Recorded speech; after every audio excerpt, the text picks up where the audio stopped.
Okay students, today we are going to continue the excretory system chapter of ICSE class 10 biology. This is the part 3.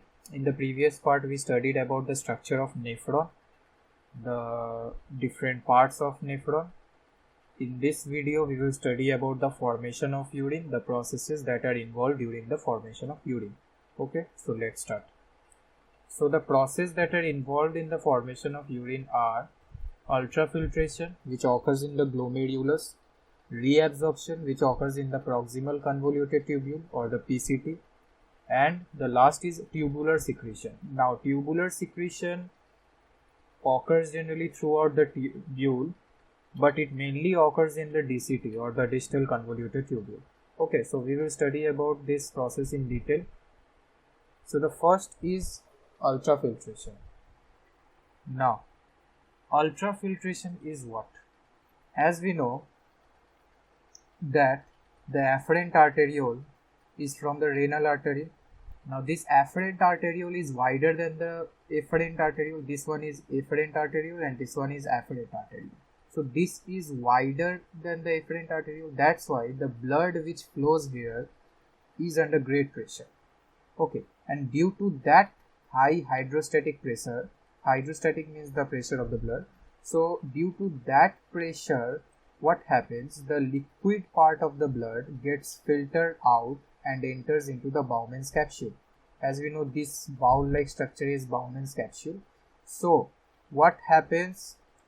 The blood which is under great pressure, which is flowing through the glomerulus, the liquid part of that blood is filtered out and enters into the Bowman's capsule.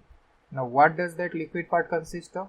Liquid part consists of plasma, the plasma of the blood, and the organic and inorganic substance. The organic substance include these glucose, amino acids, okay, urea.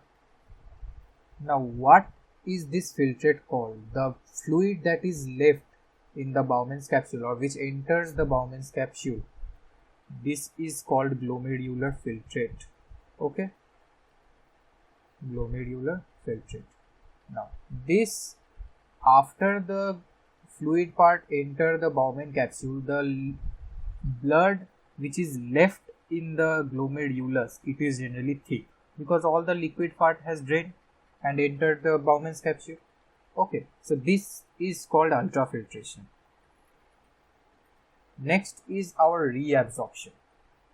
Now what is this reabsorption? After the glomerular filtrate, after the formation of glomerular filtrate, it flows through the proximal convoluted tubule and the loop of Henle and the distal convoluted tubule. So in the proximal convoluted tubule, what happens? Much of the water is reabsorbed. Now what is this reabsorbed meaning? Reabsorbed means that the water from the glomerular filtrate, it exits from the renal tubule into the fluid which is surrounding the renal tubule. So water moves out of the renal tubule along with certain usable substance. But reabsorption is only to the extent that normal concentration of blood is not disturbed. Now what is meant by normal concentration of the blood? As we know that after the formation of glomerular filtrate, the blood is already thickened. So the blood lacks certain nutrients like glucose, all those come out in the Bowman's capsule. So what happens? The glucose level in the blood is decreased.